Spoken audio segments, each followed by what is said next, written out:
Semangat Pagi Sumatera. Pagi. Di sini tempatnya cerita ilmu dan semangat baru. Nah, Mas Aris, kita balik lagi ya teman-teman dengan Mas Aris dan saya Meza Rasar. Tema kali ini kita membahas tentang sales nih di dunia sales. Oke. Nah, aku ingin bertanya, bagaimana nih Mas Aris kan kalau aku lihat profilnya ya sudah berkecimpung di dunia sales cukup lama lah ya Mas. Nah, aku pengen tahu nih bagaimana menjadi sales yang mungkin yang efektif, yang mencapai target, yang baik, mungkin yang pokoknya the best lah jadi sales masuk jalan-jalan ke Eropa dan segala macam. Kayak Mas Aris. Itu efek, Mas. Oke, silakan Mas. Oke, Mas. Yang pertama, sales itu bukan masalah produk. Oke. Sales is about us. Oh, bukan produk? Bukan. Karena kan mereka jualan produk kan? Enggak. Tapi bukan bahas produk? Enggak. Banyak kan sales asuransi, dari asuransi A, terus dia pindah ke asuransi B, itu pelanggannya pindah ke asuransi B. Oh. Padahal dulu dia jualan asuransi A. Iya, ya kan? Iya, betul. Berarti bukan masalah produk. Ya, dia senang produk. Itu A tertentu, tapi berapa banyak orang yang memang seperti itu, butuh A gitu. Ya, begitu ganti sales, ya dia akan ngikutin salesnya karena salesnya punya reputasi yang bagus. Oke. Nah, bagaimana tuh cara? Ya, reputasi itu sales itu masalah reputasi. Jadi bagaimana kita membangun reputasi atau branding gitu ya. Branding pasti diawali dengan image kan. Image itu orang yang melihat saya seperti apa. Mas lihat image saya seperti apa? Rambutnya pakai gel, terus Mas itu selalu pakai kaos kadang, pakai baju kadang-kadang doang gitu ya. Atau bagaimana, itu yang dilihat. Tapi brand itu yang orang rasakan. Ya kan? Reputation itu yang memang orang sudah lihat, rasakan, percaya. Oke. Berarti hampir mirip sama marketing ya, Mas? Orang-orang marketing dengan sales apa berbeda atau? Ya, hampir sama. Kalau marketing kan memang membuat produk itu punya brand tertentu kan. Terus punya reputation tertentu, tapi kan produknya. Iya. Tapi kalau kita kan ngomongin sales. Iya. Sales ini reputation justru di orangnya. Oke. Jadi pada saat saya ketemu orang, terus orang ngomong, Pak saya Aris, Mas Aris, oh yang podcast itu ya, maka saya udah dapat reputasinya tuh. Iya. Saya jualan apapun pasti dibeli sama dia. Jadi bukan masalah produknya. Gitu.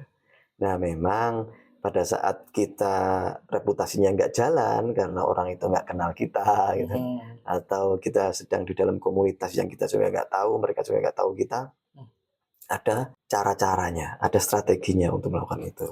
Oke. Neil Rahan namanya. Itu dia punya buku yang bahas tentang spin. Judulnya Spin ya, SPIN. Jadi spin itu singkatannya adalah situation analysis, problem identification, I-nya itu impact, dan N-nya itu need payoff. Oke, itu tadi. Jadi need payoff ya yang terakhir ya. Situation analysis, pada saat saya ketemu sama Emas sebagai calon pembeli, terus saya salesnya, yang saya lakukan adalah kita harus ngobrol dulu. Kita harus probing dulu. Situasi seperti apa sih yang dihadapi? Pada saat Emas ini butuh mobil misalkan, saya harus tahu situasinya seperti apa. Apakah Emas sendiri mobilnya, atau berkeluarga berenam misalkan, kan saya harus tahu situasinya seperti apa. Semakin Mas banyak cerita ke saya semakin banyak informasi, maka saya semakin mudah untuk closing. Ingat, semakin banyak informasi yang saya dapatkan, saya semakin mudah untuk closing. Makanya di awal pada saat saya ketemu sama orang untuk jualan, saya nggak ngebahas apa-apa. Saya ingin bahas, Pak kerja di mana ya Pak? Pak tinggal di mana? Teman saya ada loh Pak yang di dekat situ Pak. Oh iya.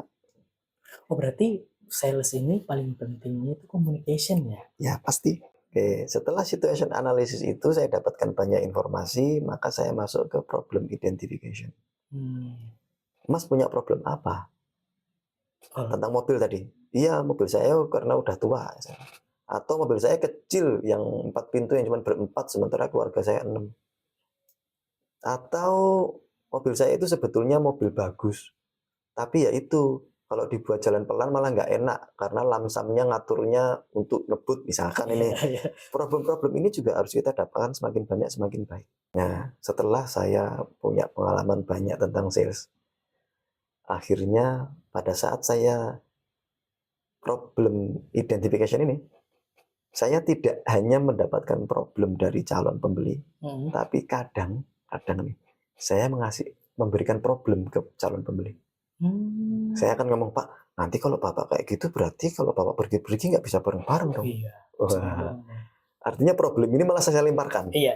Terus dia ngomong, iya juga ya. Dengan saya lemparkan problem itu, dia malah berpikir, iya juga ya. Nanti kalau saya pakai mobil tua ini untuk perjalanan ke tempat nenek dan kakeknya anak-anak, macet malah bahaya. Iya. Gitu. Saya lemparkan problem itu malah justru. Gitu. Nah, yang ketiga, I itu impact. Jadi impact dari kalau ada problem itu apa? Nah, Pak, nanti kalau Bapak ke kantor, karena Bapak mobilnya udah tua, terus macet, Bapak bisa telat. Dimarahin bos, kerjaan nggak selesai. Bapak harus ke bengkel, keringetan. Parah semua. Pura-puranda. Ini Pura-puranda, ya. Impact dari problem itu apa? Nah, pengalaman juga membuat saya memberikan tambahan untuk impact ini.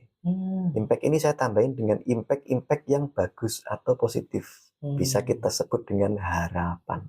Oh, hope. Ya, nah Pak, kalau Bapak punya mobil bagus, coba bayangkan. Iya. Kalau Bapak punya mobil yang lebih luas, Bapak bisa berenam loh, Pak. Lebih enak kan kalau jalan-jalan. Jadi nggak sempit-sempitan loh, Pak. Iya. Kita kasih impact-nya itu dalam bentuk harapan. Yang kita memang suntikkan itu. Gitu. Selain problem yang kita suntikkan tadi di awal, kita juga suntikkan harapan itu. Dan yang terakhir, need payoff. Apa sih hal yang pengen dia terima dalam bentuk bayaran dalam beli produk itu? Jadi misalkan, aduh aku terus harus gimana ya? Ya Pak, gini aja, beli mobil ini 7 seat, ber-6 aman, ber-7 bisa, ber-8 masih sanggup. Bapak akan ini. Jadi ini payoff-nya itu adalah benefit-benefit yang dia terima kalau dia beli. Iya. Ya.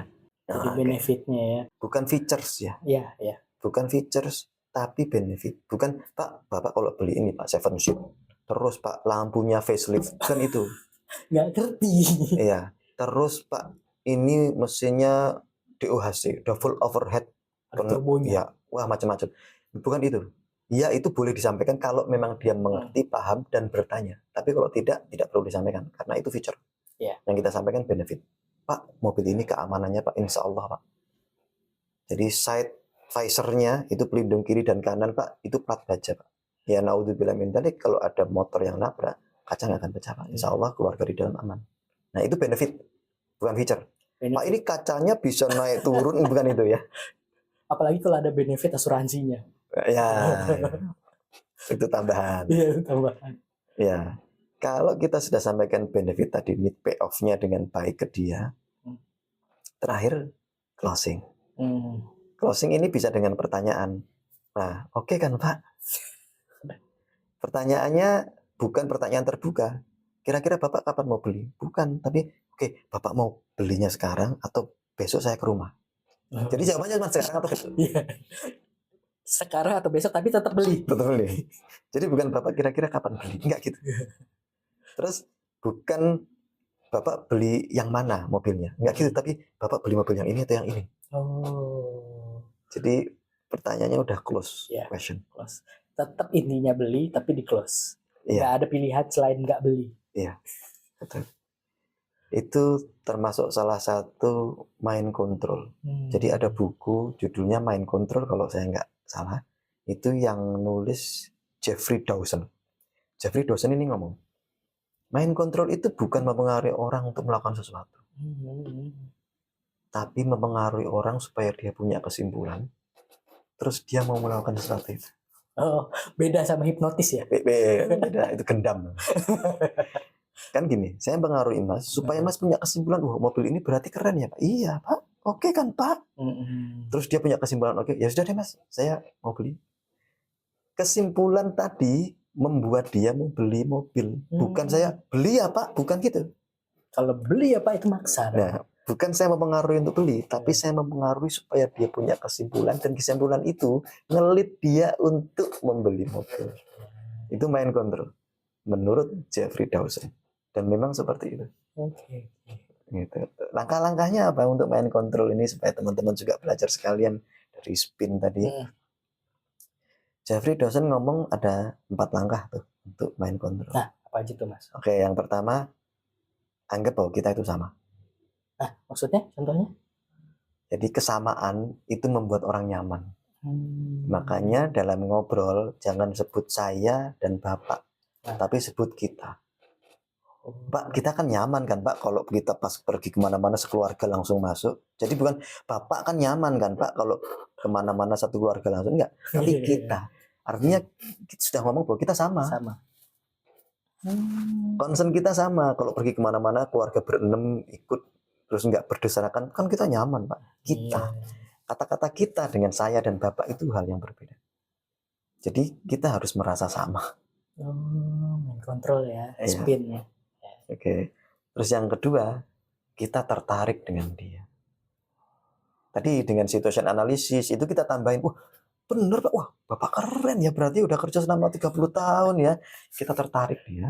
Itu membuat kita bisa main controlling dia. Dan yang ketiga, Bapak bisa percaya saya.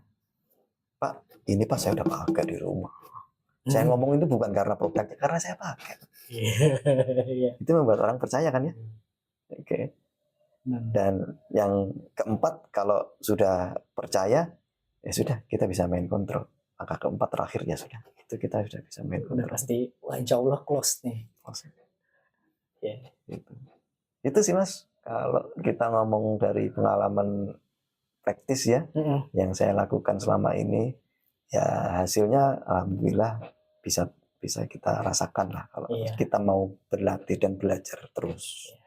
Nah Mas, satu lagi aku ingin tanya nih, mungkin yang terakhir ya. Mau tanya, bagaimana cara menghadapi customer atau pelanggan sebagai kita sales itu dalam keadaan emosi atau keadaan komplain atau keadaan mungkin mood yang kurang baik, tapi kita mau nggak mau kita harus menyerang customer ini.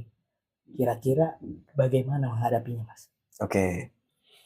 Kita ngomong praktis aja ya. Ya, praktis. Teorinya saya lupa dari mana, tapi kita bisa melakukan dengan LAST, LAST. LAST itu yang pertama listen. Listen itu mendengar dengan kesungguhan. Enggak cuma mendengar, ya Pak. Enggak, tapi ya Pak. Saya paham Pak. Betul Pak. Berarti kita mendengar dengan empati. Yes. Nanti kita belajar tentang emotional quotient atau emotional intelligence yang bukunya Mas lagi baca itu. Boleh kita nanti sharing. Tapi last listen ini yang pertama memang benar-benar dengan kesungguhan. Listening, tidak hanya hearing pakai telinga doang. Saya dengar Pak, tapi mukanya kemana-mana. Enggak. Kita listening dengan fokus, dengan dua arah. Oh, kita nodding. Nodding itu mengangguk. Oh, begitu ya Pak. Baik Pak, saya paham Pak. Saya paham kenapa Bapak seperti ini, tidak nyaman. Dan ingat pada saat itu, kita tidak boleh naming emotion. Kita nggak boleh ngomong, iya saya paham Bapak marah, nggak boleh. Tapi kita hanya boleh naming nggak nyamannya. Oh berarti kita nggak boleh? Nggak boleh ngomong, Pak saya tahu Bapak lagi marah. Nggak boleh, dia makin marah. Yang kita lakukan adalah, saya paham Bapak tidak nyaman karena itu. Gitu. Oke, setelah listen, A-nya adalah apologize. Pak mohon maaf sekali Pak. Iya saya paham. Dengan ini Bapak tidak nyaman. Tapi ya inilah kekurangan kita Pak. Saya yakin ini pasti bisa kita selesaikan Pak. Apologize. Yang S-nya ini kita solution. Kita kasih solusi. Oke solusinya begini deh Pak. Boleh nggak Pak kalau kita ngobrol di ruang VIP dulu yang di dalam? Sehingga kita lebih tenang. Saya nanti akan berikan beberapa alternatif solusi di sana Pak. Karena produknya ada contohnya di sana. Itu. Kita kasih solusi saat itu. Atau kalaupun tidak saat itu solusinya Pak, karena kan kita harus ngobrol sama tim teknikal dan yang lainnya. Kita sampaikan, Pak mohon maaf sekali Pak dengan ketidaknyamanan ini. Saya paham itu Bapak tidak nyaman. Tapi solusi yang bisa kita tawarkan adalah besok saya akan ke rumah untuk tes speed di rumah Bapak. Karena saya harus koordinasi nih Pak dengan teknikal. Kan Bapak nggak mau saya ke sana tanpa bawa orang teknikal. Bapak juga nggak percaya kan. Solusinya kita tawarkan, kita tunda. tapi kita berikan tetap. Dan yang terakhir T-nya LAST, Iya. listen, apologize, solution, dan T-nya adalah thank you. Pak, terima kasih sekali Bapak mau datang ke sini meskipun Bapak tidak nyaman, saya paham itu, tapi Bapak menyampaikan hal ini ke saya dan saya bisa memperbaiki. Perusahaan kami memperbaiki. Terima kasih sekali. Waduh, luar biasa ya dari Mas Aris. Nah, Mas, ini sangat menarik nih. Jadi aku tanya lagi deh. Mas liar banget pertanyaannya ya. Oke, apa Mas? Nah, bagaimana kita mengetahui customer itu butuh produk kita? Apakah kita random people aja atau kita memang punya target tertentu nih untuk menjadi wah kayaknya dia calon pembeli ah. Nah, atau random aja ada orang jalan kita tawarkan. Nah, lebih baik metode mana Mas yang kita pakai? Atau mungkin jangan metode lah ya. Apa yang lebih baik kita pakai untuk menjadi sales? Oke. Yang pertama, tidak ada yang lebih baik. Oke. Kita harus melakukan semuanya. Hmm. Kita belajar tentang STP, segmenting, targeting, positioning. Produk ini cocok untuk segmen A. Ini warna pink. Maka orang yang suka dengan warna kuning dia nggak akan mau beli. Oke. Nah, segmennya adalah orang yang suka dengan warna-warna pink. Warna-warna pastel gitu ya. Warna mencolok pink, apa kuning atau dia nggak akan suka. Sukanya warna pastel, pink, biru kayak gini gitu. Segmennya pasti. Targetnya siapa? Kita udah tahu. Oh, targetnya berarti orang-orang yang punya penghasilan begini. Karena ini harganya mahal, kita bisa tahu berapa derajat air yang ada di dalamnya, maka harganya sekian. Targetnya jangan anak sekolah. Targetnya orang bekerja. Terus positioning itu ini mahal dan ini orang yang concern terhadap kesehatan karena dia bisa ngelihat oh kalau saya bawa susu untuk anak saya ini kok udah sekian derajat berarti harusnya udah dibuang.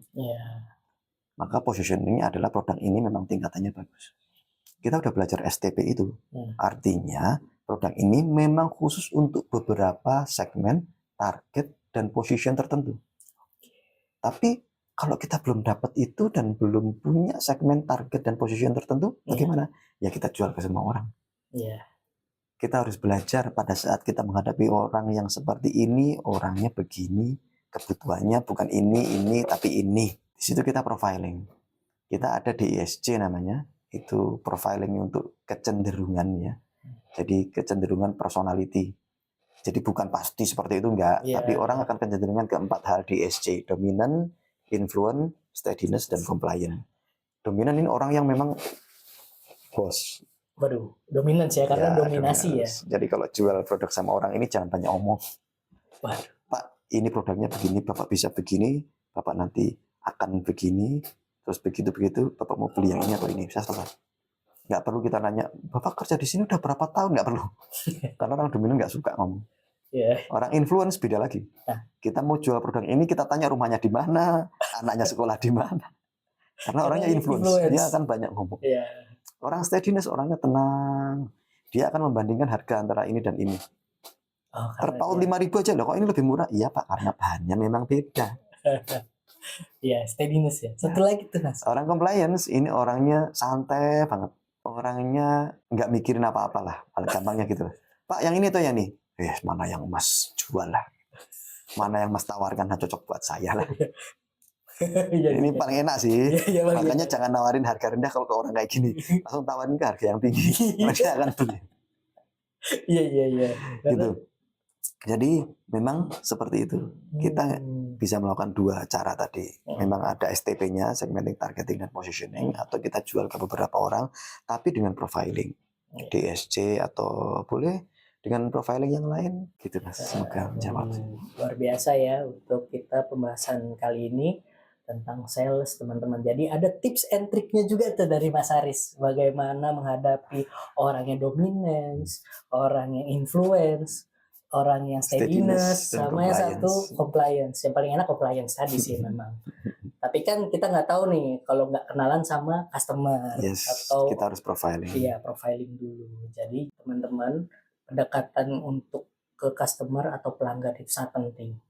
Jangan kita kayak jual apa ya Mas ya ciki-ciki yang kayak di PRJ Jadi nawarnya 10.000, 10.000, 10.000, 10.000. Tanpa pendekatan kayaknya susah, teman-teman. Bukan susah sih ya. Tingkat keberhasilannya mungkin rendah. Nah, ya tingkat keberhasilan mungkin rendah. Mungkin dari situ aja pembahasan kita kali ini. Terima kasih Mas Aris. Sama-sama. Sangat luar biasa. Mungkin teman-teman jika ingin apalagi nih podcast selanjutnya, boleh chat, kolom komentar, atau teman-teman mau tanya langsung kayak misalkan ke Mas Aris tentang mindset, tentang skill yang lain, develop diri lah ya, boleh langsung tanya ke Mas Aris. Atau teman-teman ada yang mau jadi kontributor? Nah, boleh itu dia, loh. boleh loh. Teman-teman masih kayak punya nih sebetulnya unek-unek atau yang apa yang mau disampaikan di podcast, Semangat Pagi Sumatera, ya. Kita terima. Nah, itu dia teman-teman. Jadi jangan sungkan-sungkan, langsung email kalau mau ke Mas Aris atau saya, atau bisa di kolom chat. Nah, jadi teman-teman jangan lupa subscribe dan nyalain loncengnya supaya update-update menarik apa lagi nih yang kita sajikan ya di Semangat Pagi Sumatera. Oke, Allahul muwafiq, Allahu a'lam bishawab. Subhanakallah wa bihamdika asyhadu an la ilaha illa anta astaghfiruka wa atubu ilaik. Assalamualaikum warahmatullahi wabarakatuh.